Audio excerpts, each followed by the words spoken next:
AK films presenting monster island.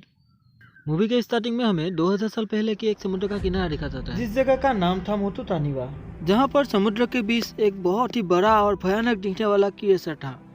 उसके बाद scene present समय पर मुड़ जाती है, जहां हम दो पार्टनर जेम्स और रोमन को देखते हैं, जो समुद्र के अंदर उनके डिगर में लगे कैमरे की लाइव वीडियो देख रहे थे। वो लोग समुद्र के निचले हिस्से का निरीक्षण कर रहे होते हैं। दरअसल वो दोनों फॉल नाम के एक बिलियनर के साथ काम कर रहे होते हैं, जो अलग अलग जगहों में खुदाई का काम करके वहाँ की कीमती सामानों को निकालने का काम करती है। फॉल एक न्यूज रिपोर्टर के सामने इंटरव्यू दे रहे होते हैं, जिसमें रिपोर्टर फॉल से सवाल करती है कि इस बार आप समुद्र की गहराई में खोदने का काम कर रहे हैं, हो सकता है कि इस खुदाई में जो जीव हमने देखे भी ना हो और वो मारे जाए। जिसमें फॉल कहता है कि अगर हमें ऐसे जीव मिले तो वो हमारे खुदाई से भी कीमती होगा और उसे मारने के बारे में हम सोच भी नहीं सकते। वही जेम्स और रोमन को समुद्र के अंदर एक वॉल्केनो दिखाई देता है, जहां उन्हें पॉलीमेथिलिक नूडल्स भी मिलते हैं, जिसे रोमन कलेक्ट करना चाहती थी, लेकिन जेम्स उसे कहता है कि अभी हमें किसी भी चीज को लेने की परमिशन नहीं है। लेकिन रोमन उसकी नहीं सुनती और कलेक्ट करने लग जाती है कि तभी उनका डिगर किसी बहुत बड़े चीज से टकराकर बंद हो जाती है। वो दोनों बहुत ही घबरा जाते हैं। तभी फॉल रिपोर्टर को वहाँ के लाइव फुटेज दिखाने के लिए वहाँ आ जाती है और रेमन उसे सारी बातें बताते हैं। उसके बाद वो लोग जल्दी से अपना सामान पैक करते हैं और समुद्र में जाने की तैयारी करते हैं। वो लोग जब जहाज के पास आते हैं तब फॉल से मिलने के लिए एक सारा नाम की लेडी आ जाती है, जो इंटरनेशनल सीबेज अथॉरिटी से थी, और वो भी उन लोगों के साथ जाना चाहती है। लेकिन फॉल मना कर देता है, लेकिन वो बोलती है कि मैं आप लोगों के काम को देखने आई हूँ, ये लीगल है कि नहीं, और इसके लिए मुझे आप लोगों के साथ जाना ही होगा। फॉल मान जाता है और वो लोग सभी उस नाव की मदद से उस जहाज पर पहुंच जाते हैं, जहाँ पर डिगर खराब हुआ था।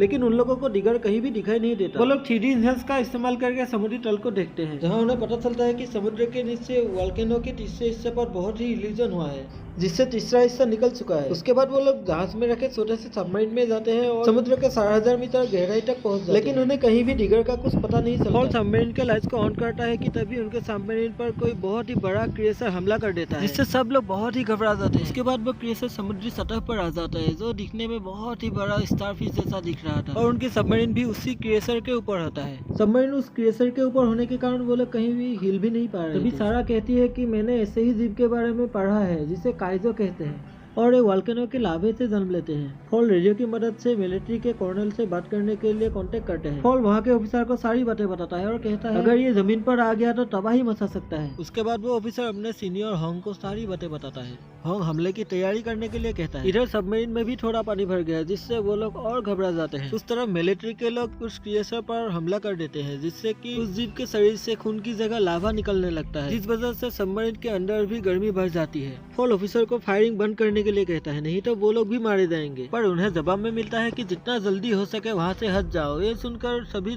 और परेशान हो जाते हैं। तभी फॉल के दिमाग में एक आइडिया आता है। वो कहता है सबमरीन के अंदर के पानी को निकल के यहाँ से निकल सकते हैं। वो लोग ऐसा ही करते हैं और पानी से फिसलकर वो लोग किसी तरह निकल जाते हैं और फिर से काइजो पर हमला शुरू करते हैं। लेकिन उस जीप पर उन हमलों का कुछ भी खास असर नहीं हो रहा था, बल्कि उसके घाव अपने आप ठीक हो रहे थे। वो लोग सबमरीन को वहाँ से थोड़े दूर सतह पर ले आते हैं और फॉल उस ऑफिसर से कांटेक्ट करता है और कहता है कि उस जीप को मारने की जिम्मेदारी हमें दे दो, हमारे पास उस जीप को मारने का हथियार है। लेकिन हॉन्ग उसे गुस्से से कहता है कि लगता है ये सब तुम्हारा ही याद रहा है, और अगर ऐसा हुआ तो मैं तुम्हें नहीं छोड़ूंगा। सब लोग बोट के ऊपर आ जाते हैं और डिस्कस करने लगते हैं कि काइजो को मारा कैसे। तभी फॉल सारा से कहती है तुमने इस सम के बारे में पढ़ा है तो तुम्हें इसे मारने का तरीका भी पता होगा। तब सारा कहती है कि स्कूल में एक टीचर थी जो हमें इन सब के बारे में पढ़ाती थी, पर मैंने उस वक्त इतना ध्यान नहीं दिया, पर शायद टीचर को इसको मारने का तरीका पता होगा। पर वो तो अब एक पहाड़ में अकेली जिंदगी गुजारती है। उसके बाद फॉल अपना हेलीकॉप्टर मंगवाता है और सारा को टीचर के पास भेज देती है। थोड़ी देर बाद सारा टीचर के पास पहुंच जाती है और टीचर को सारी घटना ही बताती है।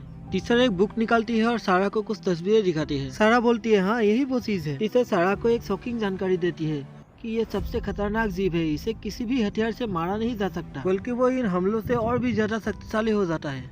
उसे सिर्फ लिविंग माउंटेन ही मार सकता है, जो एक बहुत ही बड़ा क्रिएचर है। अगर हमारी किस्मत अच्छी हुई तो वो काइजो को मारकर हमारी रक्षा करेगा। वो उस पहाड़ी जगह पर रहता है, लेकिन उसे जगाने के लिए काइजो का खून उसके आँख पर देनी होगी, जो कि बहुत ही खतरनाक काम है। इस तरफ फॉल एक ड्रोन की मदद से पानी के नीचे से काइजो के कमजोर हिस्से को ढूंढ लेता है, जहाँ पर उसके खतरनाक दांत भी थे, और उन्हें ये भी पता चलता है कि वो काइजो एक फीमेल है। इसके बाद फॉल एक प्लान बनाता है कि काइजो अगर लाभा खाकर जिंदा रहता है तो इसके शरीर में सल्फर डाइऑक्साइड और मैग्नीशियम सल्फर के पोटेशियम विस्फोटक मिक्स होंगे। हमें ऐसे कंपाउंड्स को मिलाना है जिसे उसके शरीर में डालते ही उसके शरीर के अंदर अपने आप विस्फोट हो जाए। इसके बाद फॉल कॉन्ग को कॉल करके बताता है कि हमें काइजो को मारने का तरीका पता चल गया है, आप हमें इससे मारने का परमिशन दे। लेकिन कॉन्ग मना कर देता है और कहता है कि ये काम तुम हम पर छोड़ दो और अगर तुमने ऐसा किया तो हम तुम पर ही केस कर देंगे। लेकिन फॉल उसकी बात नहीं सुनता और एक ड्रोन की मदद से केमिकल को बांध कर काइजो के मुंह में डाल देता है। ऑफिसर्स की बात ना मानने के कारण उन लोगों को गाड़ी में बिठाकर सोल्जर्स ले जाने लगे कि तभी केमिकल के इफेक्ट के कारण काइजो के अंदर बहुत बड़ा विस्फोट हो जाता है और उसके शरीर से बहुत सारे अंडे निकलने लगते हैं जो पूरे शहर में फैल चुके थे, जिसमें से अब ड्रैगन्स बाहर निकलकर शहर में तबाही मचा रहे थे।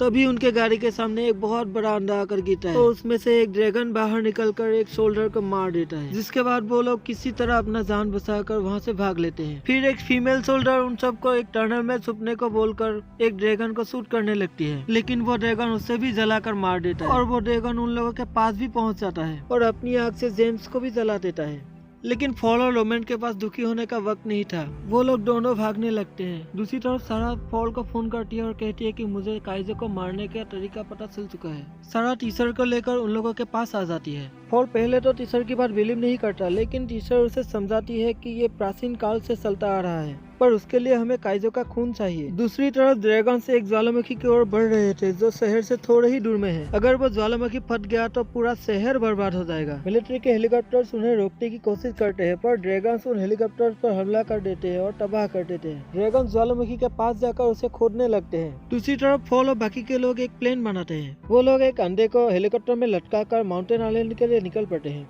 रास्ते में रेमन सवाल करती है कि हम इस अंडे से खून कैसे निकालेंगे। तब सारा जवाब देती है कि पहले तो हम इस अंडे को लावा में गर्म करेंगे और फिर उसे समुद्र में ठंडा कर देंगे तो ये अंडा क्रैक हो जाएगा और हम उसे लिविंग माउंटेन के आँख में डाल देंगे।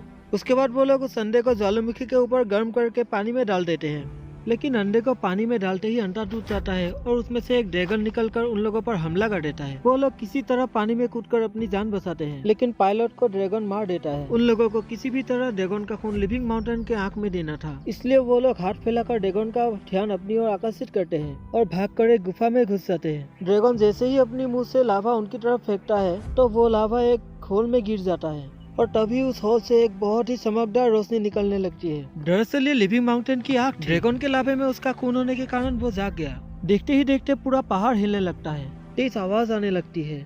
वो लोग घबरा कर पीछे भागने लगते हैं, लेकिन फॉल के ऊपर पत्थर गिर जाते हैं जिससे वो जख्मी हो जाता है। देखते ही देखते वहाँ पर लिविंग माउंटेन प्रकट हो जाता है, जो कि बहुत ही बड़ा क्रीचर था। वो लोग फॉल को जल्दी से उठा देते हैं। तभी वहाँ पर कुछ ड्रैगन्स भी आ जाते हैं, लेकिन लिविंग माउंटेन अपनी शक्ति से सारे ड्रैगन को मार गिराता है। दूसरी तरफ न्यूज रिपोर्टर्स समुद्र में पड़े काइजो का लाइव न्यूज दिखा रहे थे, लेकिन तभी वो काइजो जिंदा होकर उड़ते हुए लिविंग माउंटेन के पास आ जाती है और उसे पीछे से दबोच लेती है। काइजो की शक्ति के सामने लिविंग माउंटेन कमजोर पड़ जाता है और वो नीचे गिर जाता है। टीचर कहती है कि अगर हम काइजो की खून को फिर से उसके आँख में डाल दे तो हो सकता है उसकी शक्ति बढ़ जाए। तो वो लोग एक तीर में ड्रैगन के लावे को लगाकर उसकी आंख पर चला देते हैं। अचानक लिविंग माउंटेन में शक्ति आ जाती है और वहाँ पर एक भयानक विस्फोट हो जाता है। उसके बाद उसी जगह पर लिविंग माउंटेन की एक बहुत ही बड़ा अंडा दिखता है। फॉल कहता है हमें भी इस अंडे की रक्षा करना होगा, ताकि आगे कभी काइजो जैसे और भी जीव अगर हम पर हमला करे तो ये हमारी रक्षा करेगा। इसी प्रकार मूवी समाप्त होती है।